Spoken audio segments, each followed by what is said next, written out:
গতকালই একেবারে কলকাতা হাইকোর্টের তরফে এই প্রস্তাবটা ঐশী দেওয়া হয়েছিল। 50 থেকে 100 জন তারা সেন্ট্রাল পার্কে গিয়ে অবস্থান এবং তাদের দাবিকে চালিয়ে নিয়ে যেতে পারেন। সরকার যাবতীয় সহযোগিতা সেক্ষেত্রে করবে। এখন আদালতের এই প্রস্তাব কি ভাবছেন তারা? দেখো শুভ্রজিৎ, আজকে সকালেই তারা স্পষ্ট করে দিয়েছেন যে লিখিত নির্দেশনামা যতক্ষণ না পর্যন্ত হাইকোর্টের পক্ষ থেকে আসছে ততক্ষণ পর্যন্ত তারা এই স্থান ত্যাগ করবেন না, অর্থাৎ বিকাশ ভবনের সামনেই তারা আন্দোলন চালিয়ে যাবেন। এই চাকরিহারা শিক্ষকদের পাশে দাঁড়িয়ে এই মুহূর্তে একজন শিক্ষিকা এসেছেন মেমারি থেকে। তিনি শারীরিকভাবে একটি চ্যালেঞ্জের সম্মুখীন, এখন ব্রেন স্ট্রোকে পক্ষাঘাতগ্রস্ত হয়েছেন এবং তারপরেও আজকে মনোবল বাড়াতে এসে পৌঁছেছেন এই বিকাশ ভবনের সামনে। তার সঙ্গেই কথা বলবো। আজকে এই যে আপনার সতীর্থরা যারা এতদিন ধরে আন্দোলন চালিয়ে যাচ্ছেন, 16 দিনের অবস্থান, আপনাকে আসতে হলো, কীভাবে দেখছেন?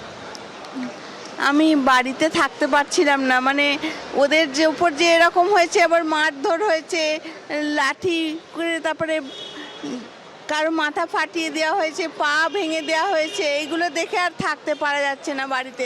ওই জন্যই আমি আজকে বললাম যে আমাকে নিয়ে চলো, আমি যাই। হাইকোর্টের নির্দেশ বিকাশ ভবনের সামনে থেকে আন্দোলন সরিয়ে সেন্ট্রাল পার্কে নিয়ে যাওয়া হোক। আপনি কি চান যে এখান থেকে সরিয়ে নিয়ে? না, এই ব্যাপারে ওই যে যিনি প্রধান আছেন ওনার মতটাই ঠিক বলেই মেনে নেওয়া হবে। এবার ওনারা যে মতটা নেবেন সেটাই ঠিক হবে। দীর্ঘ আইনি লড়াই, সুপ্রিম কোর্ট, হাইকোর্ট, শিক্ষামন্ত্রী, মুখ্যমন্ত্রী, কার কাছে কি আবেদন করব? সবার কাছে আবেদন করব যে আমরা যে যোগ্যতার পরীক্ষা দিয়েই পাস করেই চাকরিটা পেয়েছি, তো আমাদের যেন আর পরীক্ষা দিতে না হয়। আমরা আর পরীক্ষা দিলে আমি তো পারবই না, কারণ আমার মাথায় মানে আমার ব্রেনে থাকছেই না অত কিছু। আমি পরীক্ষা দিয়ে পাস করার মতন অবস্থা আমার নেই, এবার অনেকে আমার মতন যারা আছে তাদেরও নেই। সুতরাং আমাদের পরীক্ষা দিতে যেন না হয়, আমাদের চাকরিটা যেন বহাল থাকে, এটাই অনুরোধ। মানে সুপ্রিম কোর্টের কাছে, এখানে মমতা দিদির কাছে, তারপরে আরও যারা সব আছেন আমাদের ওপরে যারা এই ব্যাপারটার সঙ্গে, তাদের অনুরোধ। অর্থাৎ যেমনটা সকলে জানাচ্ছেন, আন্দোলনকারী শিক্ষকেরা যে বেতনে পদে তাদেরকে পুনর্বহাল করতে হবে, এমনটাই দাবি করছেন তিনিও।